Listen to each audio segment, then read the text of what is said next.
ಜೊತೆ ಇತಿಹಾಸ ತಜ್ಞರಾದಂತಹ ಧರ್ಮೇಂದ್ರ ಕುಮಾರ್ ಅವರು ಲೈವ್ ನಲ್ಲಿ ಜಾಯ್ನ್ ಆಗ್ತಿದ್ದಾರೆ. ಸರ್ ನಮಸ್ಕಾರ. ಸರ್ ನಮಸ್ಕಾರ ಸರ್, ನೀವು ಮಾತನಾಡಿರುವಂತಹ ಮಾತು ಇವತ್ತು ಇನ್ಸ್ಟಾಗ್ರಾಮ್ ಅಲ್ಲಿ ಸದ್ದು ಮಾಡ್ತಾ ಇದೆ, ಮೆಟ್ರೋ ಪ್ರಯಾಣ ದರ ಹೆಚ್ಚಳದ ಕುರಿತು. ಈಗ ರಿಪಬ್ಲಿಕ್ ಕನ್ನಡ ಜೊತೆ ನಿಮ್ಮ ಫಸ್ಟ್ ರಿಯಾಕ್ಷನ್ ಹೇಳಿ ಸರ್. ಸರ್, ಇದನ್ನ ಕೇಳ್ತಾ ಇದ್ರೆ ನಂಗೆ ಕನ್ನಡದ ಒಂದು ಗಾದೆ ಬರುತ್ತೆ, ಜ್ಞಾಪಕ ಬರುತ್ತೆ. ಕನ್ನಡದ ಗಾದೆ, ನೀನು ಸತ್ತಂಗ್ ಮಾಡೋನ ಹತ್ತಂಗ್ ಮಾಡ್ತೀನಿ ಅಂತ ಕೇಂದ್ರ ಸರ್ಕಾರ ರಾಜ್ಯ ಸರ್ಕಾರಗಳಿಬ್ರು ಮಾಡ್ತಾ ಇರತಕ್ಕಂತ ಇದು ಬೃಹನ್ ನಾಟಕ ಅಂತ ನಾನು ಹೇಳ್ತೀನಿ. ಈಗ ಮೆಟ್ರೋ ರೇಟ್ ಜಾಸ್ತಿ ಆಗಿರೋದಕ್ಕೆ ನಾವು ಹೊಣೆ ಇಲ್ಲ ಅಂತ ಇಬ್ರು ಏನ್ ಜಾರ್ಕೊಳ್ತಾ ಇದಾರೆ. ಇಬ್ರು ಸಮಾನ ಹೊಣೆಗಾರರು. ಇದು ನಮ್ಮ ಮಧ್ಯಮ ವರ್ಗದ, ಕೆಳ ಮಧ್ಯಮ ಮತ್ತು ಬಡವರ ಬದುಕಿನ ಮೇಲೆ ಬರೆ ಎಳಿತಾ ಇದಾರೆ ಅಷ್ಟೇ ಇವರು. ಯಾಕೆ ಅಂತಂದ್ರೆ ಈಗ ಸ್ಕೂಟ್ರೇ ಗಗನ ಕುಸುಮ ಆಗೋಯ್ತು, ಪೆಟ್ರೋಲು ಗಗನ ಕುಸುಮ ಆಗೋಗಿದೆ. ಏನೋ ಮೆಟ್ರೋದಲ್ಲಿ ಸಿಟಿ ಬಸ್ ಅಲ್ಲಿ ಓಡಾಡೋಣ ಅಂತ ಜನ ಇದು ಮಾಡ್ತಾ ಇದ್ದೆ. ಸೊ ಅದಕ್ಕೂ ಒಂದು ಬರೆ ಎಳೆದ್ಬಿಟ್ರು ಇವರು. ನಾವು ಕೊಡೋದೇ ಎಷ್ಟು, ನಾವು ಬೆಂಗಳೂರಲ್ಲಿ ಇಡೀ ಭಾರತದಲ್ಲಿ ಅತ್ಯಂತ ಕಾಸ್ಟ್ಲಿ ಮೆಟ್ರೋ ಅಂತಂದ್ರೆ ನಮ್ ಬೆಂಗಳೂರು ಮೆಟ್ರೋ. ಅದಕ್ಕೂ ನಾವು ಒಂದು ಗರಿ ಸಿಕ್ಕೋಬಹುದು. ಈಗ ನಮ್ ಬೆಂಗಳೂರು ಮೆಟ್ರೋನೇ ಅತ್ಯಂತ ಕಾಸ್ಟ್ಲಿ ಅಂತ ನಾವು ಹೇಳ್ಕೊಳ್ಳೋ ಅಂತ ಒಂದು ದುರ್ಬರ ಪರಿಸ್ಥಿತಿಗೆ ನಾವು ಬಂದಿದೀವಿ ಅಂತ ನಾನು ಹೇಳ್ತಾ ಇದ್ದೀನಿ. ಮೊದ್ಲು ಇದನ್ನ ಯಾರ್ ಜವಾಬ್ದಾರಿ, ನಾ ಜವಾಬ್ದಾರ ಅಲ್ಲ, ನೀ ಜವಾಬ್ದಾರ ಅಲ್ಲ ಅನ್ನೋ ನಾಟಕಗಳನ್ನ ಬಿಟ್ಬಿಟ್ರು ಇವರು. ಮೊದ್ಲು ಮೆಟ್ರೋ ರೇಟ್ ಹೆಂಗಿತ್ತು ಹಂಗ ಇಟ್ಕೋಬೇಕು ಇವರು. ಇದೊಂದು ಉದ್ದಿಮೆ ಅಲ್ಲ, ಸರ್ಕಾರ ಇಲ್ಲಿ ಬಿಸ್ನೆಸ್ ಮಾಡ್ತಾ ಇಲ್ಲ. ಈ BMRC ಎಲ್ಲೂ ಒಂದು ಕಂಪನಿ ಅಲ್ಲ, ಇದು ಜನರಿಂದ ಜನರಿಗಾಗಿರೋ ಅಂತದ್ದು ಒಂದು ಸೌಲಭ್ಯ. ಸೊ ಜನರಿಗೆ ಇವರು ತುಂಬಾ, ಎಷ್ಟೋ ದೇಶಗಳಲ್ಲಿ ಮೆಟ್ರೋ ಎಲ್ಲ ಫ್ರೀ ಇದೆ ರೀ. ಯಾಕೆ ಅಂತಂದ್ರೆ ಜನ ಪಬ್ಲಿಕ್ ಟ್ರಾನ್ಸ್ಪೋರ್ಟ್ ಉಪಯೋಗಿಸ್ಲಿ ಅಂತ ಎಷ್ಟೋ ಯುರೋಪ್ ರಾಷ್ಟ್ರಗಳಲ್ಲಿ ಮೆಟ್ರೋ ಫ್ರೀ ಬಿಟ್ಟಿದ್ದಾರೆ. ಇವರೆಲ್ಲ ಅಲ್ಲಿ ಟೂರ್ ಮಾಡ್ಕೊಂಡ್ ಬರ್ತಾರಲ್ಲ, ಅದನ್ನ ಇಂಪ್ಲಿಮೆಂಟ್ ಮಾಡಕ್ ಆಗಲ್ವೇ ಇವರು? ಇನ್ನೇನ್ ಮಾಡ್ತಾರೆ ಇವರು ಅದನ್ನ ನೋಡ್ದೇನೆ? ಇವರು ಕೊಡ್ಲಿ, ಇವರೆಲ್ಲ 28 ಜನ MLA ಗಳು, 4 ಜನ MP ಗಳು ಇದಾರಲ್ಲ ಬೆಂಗಳೂರಲ್ಲಿ, ಇವರೆಲ್ಲ ಶೇರ್ ಮಾಡ್ಲಿ. ಇವ್ರಿಗೆ ತಿಂಗಳಿಗೆ ಎಷ್ಟೋ ಫೆಸಿಲಿಟಿ ಬರುತ್ತಲ್ಲ, phone facility 50,000, transport facility 2 lakh ಅಂತೆಲ್ಲ ಬರುತ್ತಲ್ಲ, ಅದ್ರಲ್ಲಿ ಕೊಡ್ಲಿ ಮೆಟ್ರೋ ದುಡ್ಡನ್ನ. ಇವರು ಯಾವತ್ತಾರು ಮೆಟ್ರೋದಲ್ಲಿ ಓಡಾಡಿದಾರೇನ್ರಿ? ಇವ್ರನ್ನೆಲ್ಲ ಒಂದ್ಸಲಿ ಸ್ಕೂಟರ್ ಕೊಟ್ಬಿಟ್ಟು ಬೆಂಗಳೂರು ರಸ್ತೆನಲ್ಲಿ ಬೆಳಗಿನ ಸಂದೆ ಅವ್ರಿಗೆ ಓಡಾಡ್ತಿದ್ರೆ ಜನಸಾಮಾನ್ಯರ ಕಷ್ಟ ಏನು ಅಂತ ಗೊತ್ತಾಗುತ್ತೆ.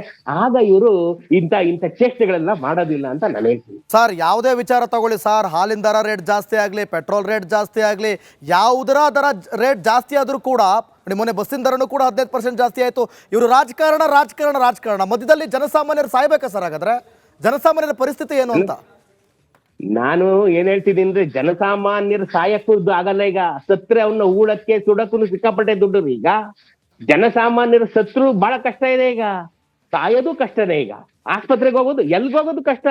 ಒಟ್ಟಿನಲ್ಲಿ ದುರ್ಬರ ಬದುಕು ಇವರು. ಅದೇ ನಾನು ಹೇಳಿದ್ನಲ್ಲ, ನೆನ್ನೆ ಕಬ್ಬಿನ ಜಲ್ಲೆ ಮಾಡ್ಕೊಂಡ್ಬಿಟ್ಟಿದ್ದಾರೆ ನಮ್ನ. ಹಿಂಡಿ ಬೆಂಗಳೂರಲ್ಲಿ ಕುಖ್ಯಾತಿ. ಬೆಂಗಳೂರಲ್ಲಿ ಈ ಎಲ್ಲದಕ್ಕೂ ಕುಖ್ಯಾತಿ ನೀವು. ಬೆಂಗಳೂರಲ್ಲಿ ಈ ಸರ್ಕಾರ ನಡೀತಾ ಇರೋದೇ ಇವರು ಮಾಡ್ತಾ ಇರತಕ್ಕಂಥ ಹೆಜ್ಜೆಗೊಂದೊಂದು ವೈನ್ ಸ್ಟೋರ್ಗಳಿಂದ ಅಂತ ಜಗಜ್ಜಾಹೀರಾಗಿದೆ. ಇನ್ನು ಎಷ್ಟು ಕಡೆಯಿಂದಪ್ಪ ನೀವು ದುಡ್ಡು ಸಂಪಾದನೆ ಮಾಡ್ತೀರಿ?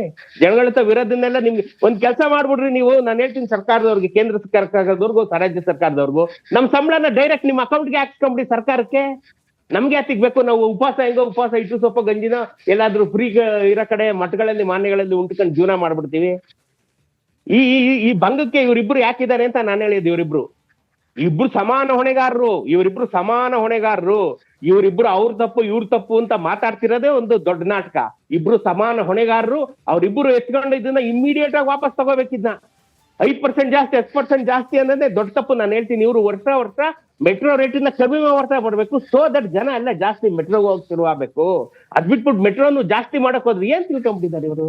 ಏನ್ ಮತ್ತೆ ಸರ್ಕಾರ ನಡೆಸೋದು ಇವರು? ಏನ್ ಜನಗಳಿಗೆ ಸೌಲಭ್ಯ ಕೊಡೋದು ಇವರು? ಸರ್, ಈಗ ನೋಡಿ, ಬಹುತೇಕ ಗ್ಯಾರಂಟಿ ಅಂತ ಹೇಳಿ ಫ್ರೀ ಕೊಡ್ತಾ ಇದ್ದಾರೆ. ನಾವು ಹಿಂಗ್ ಮಾಡಿದ್ವಿ ಅಂತ ಹೇಳ್ತಿದ್ದಾರೆ. ಈಗ ಮತ್ತೆ ಪ್ರಯಾಣಿಕರಿಗೆ, ಜನಸಾಮಾನ್ಯರ ಮೇಲೆ ಬರೆ ಹಾಕ್ತಿದ್ದಾರೆ ಸರ್. ನೋಡಿ, ಅದೇ ನಾನು ಹೇಳಿದ್ನಲ್ಲ ಇವಾಗ. ನೋಡಿ, ಇವ್ರ ಹತ್ರ ಹೇಳ್ಕೊಳಕ್ಕೆ 1000 ಕಾರಣ ಇರ್ಬೋದು. ನಾವು ಸರ್ಕಾರನ ಚುನಾವಣೆ ಮಾಡಿರೋದು ಇವ್ರ ಕಾರಣ ಕೇಳಕ್ಕಲ್ಲ, ನಮ್ಗೆ ಅನುಕೂಲ ಆಗ್ಲಿ ಅಂತ ಎಲ್ಲಾರನ್ನು ಇವ್ರನ್ನ ಕಳ್ಸಿರೋದು ನಾವು.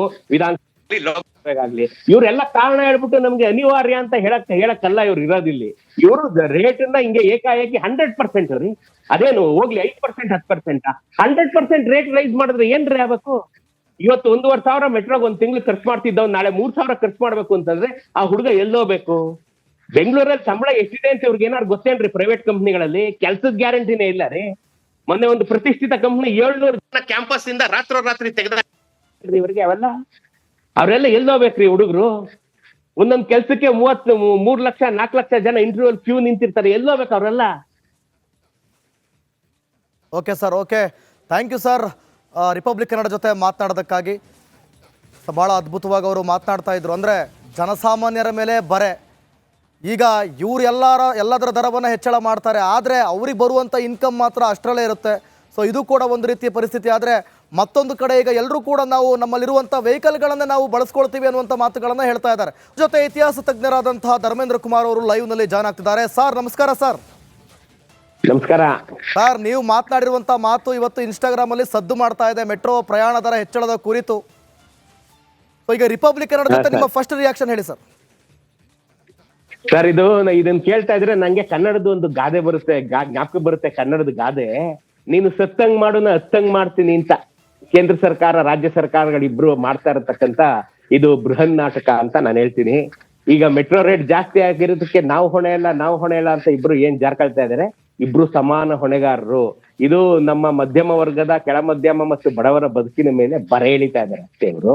ಯಾಕೆ ಅಂತಂದ್ರೆ ಈಗ ಸ್ಕೂಟ್ರೇ ಗಗನ ಕುಸುಮ ಆಗೋಯ್ತು, ಪೆಟ್ರೋಲು ಗಗನ ಕುಸುಮ ಆಗೋಗಿದೆ. ಏನೋ ಮೆಟ್ರೋದಲ್ಲಿ ಸಿಟಿ ಬಸ್ ಅಲ್ಲಿ ಓಡಾಡೋಣ ಅಂತ ಜನ ಇದು ಮಾಡ್ತಾ ಇದ್ದೆ. ಸೊ ಅದಕ್ಕೂ ಒಂದು ಬರೆ ಎಳೆದ್ಬಿಟ್ರು ಇವರು. ನಾವು ಕೊಡೋದೇ ಎಷ್ಟು, ನಾವು ಬೆಂಗಳೂರಲ್ಲಿ ಇಡೀ ಭಾರತದಲ್ಲಿ ಅತ್ಯಂತ ಕಾಸ್ಟ್ಲಿ ಮೆಟ್ರೋ ಅಂತಂದ್ರೆ ನಮ್ ಬೆಂಗಳೂರು ಮೆಟ್ರೋ. ಅದಕ್ಕೂ ನಾವು ಒಂದು ಗರಿ ಸಿಕ್ಕೋಬಹುದು. ಈಗ ನಮ್ ಬೆಂಗಳೂರು ಮೆಟ್ರೋನೇ ಅತ್ಯಂತ ಕಾಸ್ಟ್ಲಿ ಅಂತ ನಾವು ಹೇಳ್ಕೊಳ್ಳೋ ಅಂತ ಒಂದು ದುರ್ಬರ ಪರಿಸ್ಥಿತಿಗೆ ನಾವು ಬಂದಿದೀವಿ ಅಂತ ನಾನು ಹೇಳ್ತಾ ಇದ್ದೀನಿ. ಮೊದ್ಲು ಇದನ್ನ ಯಾರ್ ಜವಾಬ್ದಾರಿ, ನಾ ಜವಾಬ್ದಾರ ಅಲ್ಲ, ನೀ ಜವಾಬ್ದಾರ ಅಲ್ಲ ಅನ್ನೋ ನಾಟಕಗಳನ್ನ ಬಿಟ್ಬಿಟ್ರು ಇವರು. ಮೊದ್ಲು ಮೆಟ್ರೋ ರೇಟ್ ಹೆಂಗಿತ್ತು ಹಂಗ್ ಇಟ್ಕೋಬೇಕು ಇವರು. ಇದೊಂದು ಉದ್ದಿಮೆ ಅಲ್ಲ, ಸರ್ಕಾರ ಇಲ್ಲಿ ಬಿಸ್ನೆಸ್ ಮಾಡ್ತಾ ಇಲ್ಲ.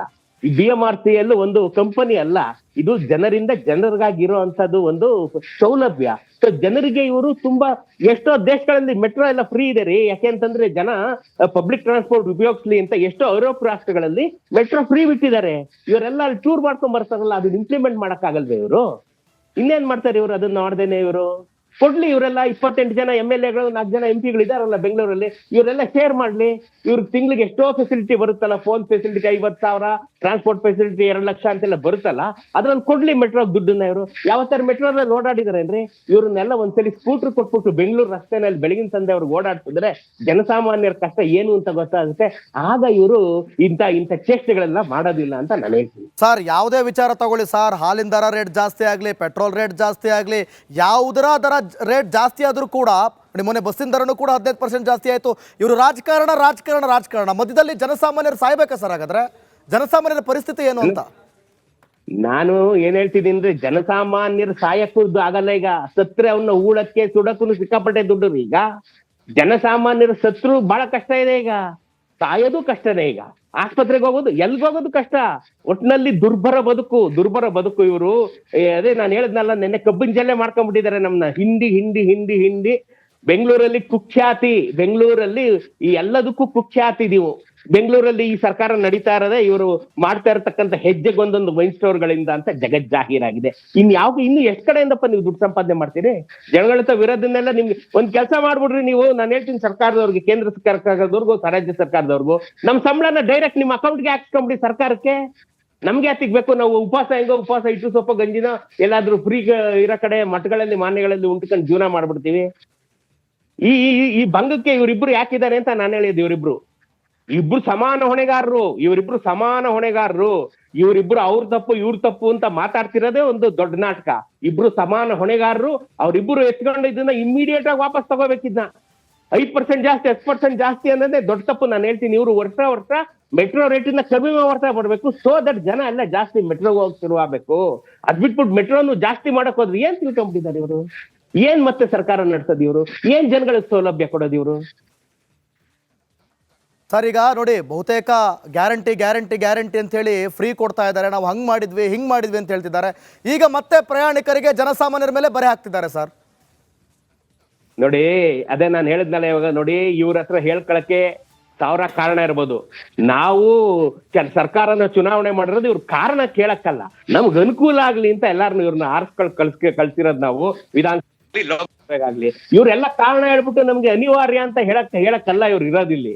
ಇವರು ರೇಟ್ ಅನ್ನ ಹಿಂಗೆ ಏಕಾಏಕಿ 100% ರೀ, ಅದೇನು ಹೋಗ್ಲಿ 5%, 10%, 100% ರೇಟ್ ರೈಸ್ ಮಾಡಿದ್ರೆ ಏನ್ರಿ ಆಗ್ಬೇಕು? ಇವತ್ತು 1,500 ಮೆಟ್ರೋಗ್ ಒಂದ್ ತಿಂಗ್ಳು ಖರ್ಚು ಮಾಡ್ತಿದ್ದವ್ ನಾಳೆ 3,000 ಖರ್ಚು ಮಾಡ್ಬೇಕು ಅಂತಂದ್ರೆ ಆ ಹುಡುಗ ಎಲ್ಲೋಬೇಕು? ಬೆಂಗಳೂರಲ್ಲಿ ಸಂಬಳ ಎಷ್ಟಿದೆ ಅಂತ ಇವ್ರಿಗೆ ಏನಾದ್ರು ಗೊತ್ತೇನ್ರಿ? ಪ್ರೈವೇಟ್ ಕಂಪ್ನಿಗಳಲ್ಲಿ ಕೆಲ್ಸದ ಗ್ಯಾರಂಟಿನೇ ಇಲ್ಲ ರೀ. ಮೊನ್ನೆ ಒಂದು ಪ್ರತಿಷ್ಠಿತ ಕಂಪ್ನಿ 700 ಜನ ಕ್ಯಾಂಪಸ್ ಇಂದ ರಾತ್ರಿ ತೆಗೆದ ಬೇಕ್ರಿ ಇವ್ರಿಗೆ ಅವೆಲ್ಲ? ಅವರೆಲ್ಲ ಎಲ್ಲೋಗ್ಬೇಕ್ರಿ ಹುಡುಗರು? ಒಂದೊಂದ್ ಕೆಲ್ಸಕ್ಕೆ 3 ಲಕ್ಷ 4 ಲಕ್ಷ ಜನ ಇಂಟರ್ವ್ಯೂ ಕ್ಯೂ ನಿಂತಿರ್ತಾರೆ, ಎಲ್ಲೋಗ್ಬೇಕು ಅವರೆಲ್ಲ? Okay sir, okay, thank you sir Republic Kannada ಜೊತೆ ಮಾತನಾಡೋದಕ್ಕಾಗಿ. ಭಾಳ ಅದ್ಭುತವಾಗಿ ಅವರು ಮಾತನಾಡ್ತಾ ಇದ್ರು. ಅಂದರೆ ಜನಸಾಮಾನ್ಯರ ಮೇಲೆ ಬರೆ. ಈಗ ಇವ್ರು ಎಲ್ಲದರ ದರವನ್ನು ಹೆಚ್ಚಳ ಮಾಡ್ತಾರೆ, ಆದರೆ ಅವ್ರಿಗೆ ಬರುವಂಥ ಇನ್ಕಮ್ ಮಾತ್ರ ಅಷ್ಟರಲ್ಲೇ ಇರುತ್ತೆ. ಸೊ ಇದು ಕೂಡ ಒಂದು ರೀತಿಯ ಪರಿಸ್ಥಿತಿ. ಆದರೆ ಮತ್ತೊಂದು ಕಡೆ ಈಗ ಎಲ್ಲರೂ ಕೂಡ ನಾವು ನಮ್ಮಲ್ಲಿರುವಂಥ ವೆಹಿಕಲ್ಗಳನ್ನೇ ನಾವು ಬಳಸ್ಕೊಳ್ತೀವಿ ಅನ್ನುವಂಥ ಮಾತುಗಳನ್ನು ಹೇಳ್ತಾ ಇದ್ದಾರೆ.